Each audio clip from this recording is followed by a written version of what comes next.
पानी के अंदर अला बला मसाले डाल के उबाल के पी लेना। और इतना हम मसाला डालते हैं पानी के अंदर कि मुर्गी डाल देंगे तो चिकन का पूरा सालन बन जाएगा, इतना मसाला डलता है।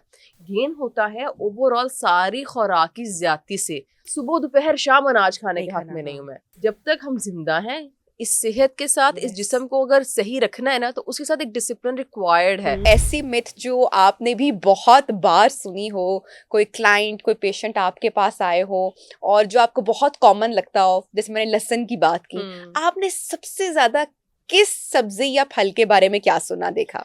मैंने सबसे ज़्यादा जो मेरे पास पेशेंट्स आते हैं वज़न कम करने के लिए आते हैं, तो सबसे ज़्यादा जो मैंने चीज़ देखी है वो ये है, ये पानी के अंदर अला बला मसाले डाल के उबाल के पी लेना। और इतना हम मसाला डालते हैं पानी के अंदर कि मुर्गी डाल देंगे तो चिकन का पूरा सालन बन जाएगा, इतना मसाला डलता है। जो डिटॉक्स का सारा कॉन्सेप्ट है ना, ये वाले पे इस चीज़ पे बहुत ज़्यादा फोकस होता है। और जो असल चीज़ें दरकार हैं वज़न कम करने के लिए, जैसे कि अच्छी खुराक होना, आपका पूरा लाइफस्टाइल अच्छा होना, लाइफस्टाइल में आपका सोना भी आता है, वो सब अच्छा होना, कितने बजे उठ रहे हो, कितने बजे सो रहे हो, खाना किस टाइम खा रहे हैं, कोई टाइम टेबल है भी खाने का कि नहीं, ये चीज़ों पे ज़्यादा फोकस होना चाहिए था। हमारा फोकस पाकिस्तानी पॉपुलेशन में, मुझे जितने टाइम हो गया प्रैक्टिस करते हुए, मेरा अभी तक का ओपिनियन यही है नबीहा, कि हमारा फोकस ना उल्टी जगह ज़्यादा होता है। हम हमेशा टोटकों की तलाश में होते हैं, गूगल करेंगे, इंटरनेट पे देखेंगे कि कोई एक टिप मिल जाए, कोई हम रील देख ले जिसमें बंदा कह दे कि ना ये मैंने किया तो मेरा वजन सारा कम हो गया। मैं बल्कि लोगों से सवाल करती हूँ कि देखें, जिस तरह गेन किसी एक चीज से नहीं होता। गेन कभी सुना है कि बस सेब खा खा के गेन हो गया, या सिर्फ गाजरें खा के गेन हो गया? गेन होता है ओवरऑल सारी खुराक की ज्यादती से। तो जब लूज होना है ना, तभी उसी खुराक की ज्यादती को ठीक करना है। इसलिए कोई एक गाजर, कोई एक मूली, कोई जीरा, कोई चीज कुछ भी नहीं करेगी। मैं पिछले दिनों इंस्टाग्राम पे फोटो मैंने देखी, सुपरस्टार हैं बॉलीवुड के ऋतिक रोशन, उन्होंने अपनी प्लेट की लगाई, मैंने वहां से स्क्रीनशॉट लेके अपनी इंस्टा स्टोरी पे लगाया, और वो इतने मजे की प्लेट थी, उसमें कोई तेल वाली, कोई रोटी सालन कुछ नहीं था, उसमें कोई 6 to 7 टाइप्स की कोई सब्जियां थी ग्रिल्ड, मुझे वो देखने में वो लगी, और भरी हुई एक मतलब कि कोई भी अगर वो इंसान खाए तो उसका पेट यकीनी तौर पे उसको बहुत फुल महसूस हो। तो मैंने लिखा कि अगर ये कर सकते हैं, जो कि उन्होंने तो करना ही है, तो हम भी कोशिश कर सकते हैं, लेकिन हम ये युम्ना कर नहीं पाते हैं।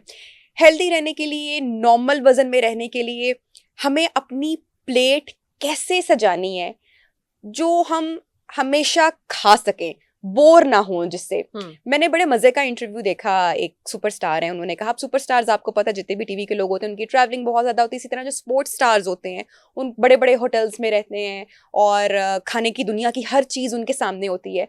तो उन्होंने कहा कि मैं जब भी किसी होटल में जाता हूँ तो एक ही चीज मेरे मेन्यू में, और पिछले 15-20 साल से वही है, and that is grilled chicken.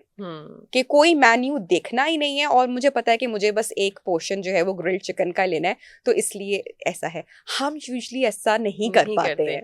हमारा पता है क्या, हमारा फोकस, अब देखें, अगर आपकी डाइटिशियन आपको कहती है कि आपने एक टाइम पे 400 कैलोरीज का खाना खाना है, अब जाहिर बात है उस 400 कैलोरीज को मिसाल के तौर पे डिवाइड होना है सारे चीज़ों में। हमारा फोकस अनाज पे बहुत ज़्यादा है। मैं अनाज खाने के बिल्कुल खिलाफ नहीं हूँ। मैं तो पेशेंट से पूछती हूँ, सबसे पहला मेरा पेशेंट को सवाल ही होता है, रोटी किस वक्त दिखूँ? तो मैं तो अनाज नहीं देती हूँ, मैं देने के हक में भी हूँ, पर सुबह दोपहर शाम अनाज खाने के हक में नहीं हूँ मैं। तो सुबह भी रोटी है, दोपहर भी रोटी है, रात भी रोटी है। इससे क्या होता है, बहुत सारी कैलोरीज आपकी रोटी ले जाती है। अब वही वाली बात, जो मिक्स वेजिटेबल, कोई ग्रिल्ड वेजिटेबल्स हो गई, कोई अच्छे से नट्स हो गए, कोई अच्छा सा प्रोटीन का पोर्शन हो गया, उसका फिर बाद में उस 400 कैलोरीज में उसकी बेचारे की जगह नहीं बचती।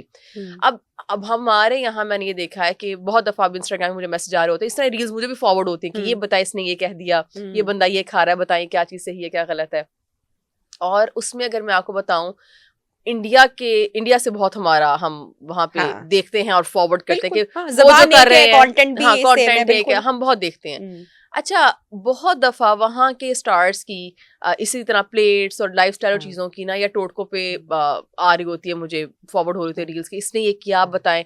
और उसमें मेरा हमेशा ये जवाब होता है, ऋतिक रोशन की बात करने, इसकी बहुत वायरल होती हैं इस तरह की लाइफस्टाइल की रील्स। दूसरा शिल्पा शेट्टी की बहुत वायरल होती हैं, एंड उसकी अक्सर ऐसे हुआ है कि मलाइका अरोड़ा की बेदफा वायरल हुई कि इसने ये खा लिया और लहसुन को ये कर लिया, वो कर लिया। सुबह उठ के उसने कहा मैं तो पहले 1 घंटा पानी पीती हूँ, फिर मैं घंटे के बाद दोबारा पानी पीती हूँ, फिर पानी पीती हूँ, तो खाना तो मैं 11 बजे जाके खाती हूँ। अभी काफी अनरियलिस्टिक है अगर आप लॉन्ग टर्म में इसे करना चाहें तो।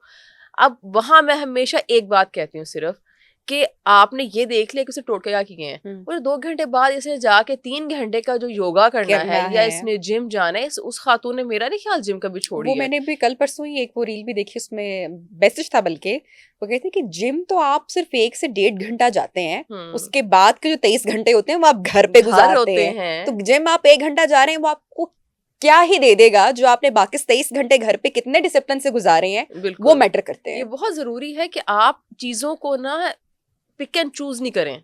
जिस तरह ना हम हर लाइफ के हर एस्पेक्ट में हम ये चीज़ कर रहे होते हैं, जब पेपर है पूरा साल पढ़ना नहीं है, उसके बाद देखना है कि जी हम कोई पेपर में कोई गेस्ट चेस्ट लगा ले, पुराने पास पेपर्स देख के हम वहाँ पे पिक एंड चूज करने के आदमी हैं। वही चीज़ हम अपनी प्रैक्टिकल लाइफ में भी अप्लाई कर रहे होते हैं। डाइटिंग में, हेल्थ में पिक एंड चूज नहीं होता।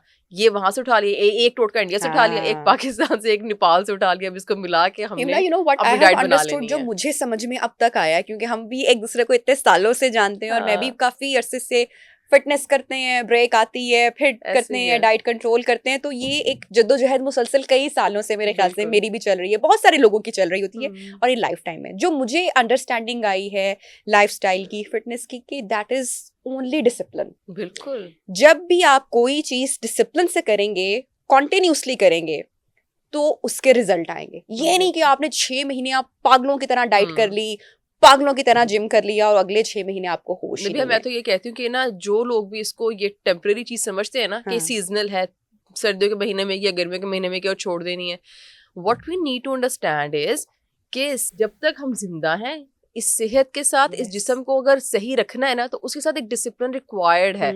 आप सिर्फ डाइट की बात ना करें, आप लाइफ में भी कितने लोगों से आप मिलती होंगी, किसी जिस इंसान को भी आप किसी मुकाम पे देखती हैं, उसकी लाइफ में ना जितने भी लोग किसी मुकाम में मौजूद है, उनकी लाइफ में एक चीज कांस्टेंट है, दैट इज डिसिप्लिन। तो डिसिप्लिन नहीं होगा ना, तो फिर कोई भी आप लाइफ में चीज अचीव नहीं कर सकते, चाहे वो हेल्थ है, चाहे रैंडम कोई पेपर है, आपने कुछ बिजनेस स्टार्ट किया, whatever, if the discipline is absent, तो आप वो टेम्परेरी आप रिजल्ट लोगे, आ गया रिजल्ट, चला गया रिजल्ट, आ गया चला गया। तो डाइट में भी ऐसा ही होता है, अगर आपने इसको सीजनल समझना है तो ये भी आएगी चली जाएगी। अच्छा, इसके एग्जांपल हम अपने घरों में झांक कर थोड़ा सा देख लेते हैं।